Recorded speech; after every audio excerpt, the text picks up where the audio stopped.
Hai guys, jumpa lagi. Kita akan menyimak sebuah video menarik mengenai bahasa Melayu. Video ini mengenai penguasaan bahasa Melayu di sekolah khusus atau sekolah vernacular di Malaysia, yakni sekolah untuk kaum India dan Cina. Yuk kita simak videonya guys. Penguasaan murid-murid sekolah vernacular terhadap mata pelajaran bahasa Melayu tidak setanding dengan pelajar lain disebabkan mengutamakan guru yang tidak mahir daripada kaum sendiri untuk mengajar mata pelajaran bahasa Melayu. Demikian yang dinyatakan Presiden Persatuan Pesara Pegawai Perkhidmatan Pendidikan Malaysia, Dato' Abdul Rauf Husin, yang berpengalaman dalam proses pengesahan jawatan guru-guru sekolah vernacular sebelum ini. Malah katanya kepada Ismail Web, sekolah itu pernah menolak sebanyak 1,208 pendapatan guru baharu berbangsa Melayu sebelum ini. Ketika mengendalikan proses temuduga bagi pengesahan jawatan guru-guru berkenaan, kebanyakan mereka bukan option bahasa Melayu tetapi diarah mengajar mata pelajaran bahasa Melayu. Bimbang dengan situasi ini, Abdul Rauf menggambarkan jika keadaan itu berterusan, tidak mustahil tahap penguasaan bahasa Melayu murid-murid akan terus hancur. Beliau mendakwa pengurusan sekolah berkenaan akan menolak semua guru-guru kerana mengutamakan kaum Cina walaupun tidak berkelayakan dan bukan option bahasa Melayu. Selain itu, beliau mendedahkan wujud perbezaan dalam kertas soalan bahasa Melayu bagi ujian penilaian sekolah rendah UPSR di antara sekolah kebangsaan dan sekolah vernacular. Dakwanya, perkara ini menjadi bukti kukuh bahawa penguasaan bahasa Melayu dalam kalangan murid-murid vernacular tidak setanding sekolah biasa. Begitulah guys persoalan bahasa Melayu di sekolah vernacular. Kita sudah menyiapkan tanggapan dan video lain. Masalah penguasaan bahasa Melayu di sekolah-sekolah khusus atau sekolah vernakular di Malaysia bukanlah hal yang baru.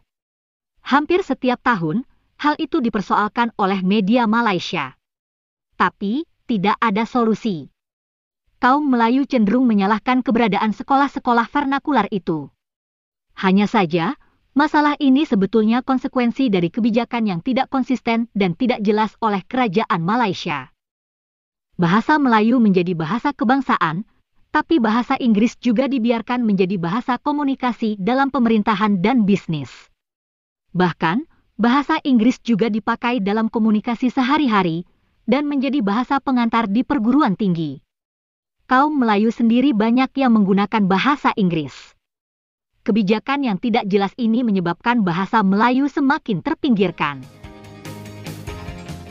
Di sisi lain, bahasa Melayu pun diagung-agungkan sebagai simbol dan budaya penting dari kaum Melayu di Malaysia.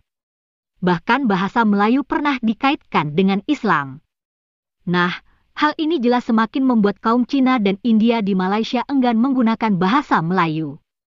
Dengan kata lain, tidaklah adil jika kaum Melayu selalu menyalahkan kaum Cina dan India di Malaysia.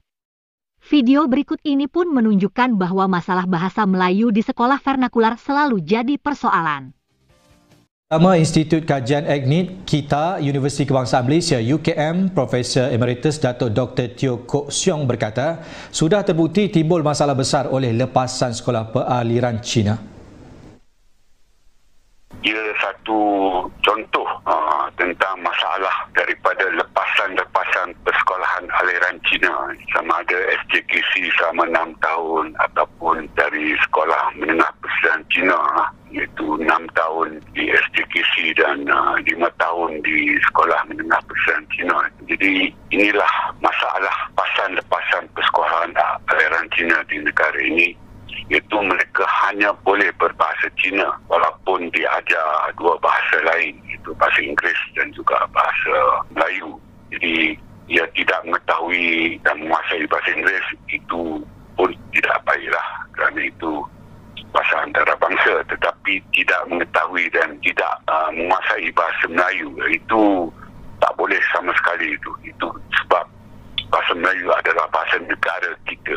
Jadi apa erti kerakyatan yang dipegang, apa erti menjadi seorang warga negara, sedangkan bahasa negara pun tidak diketahui dengan baik, apatah lagi dikuasai pada tahap yang tinggi.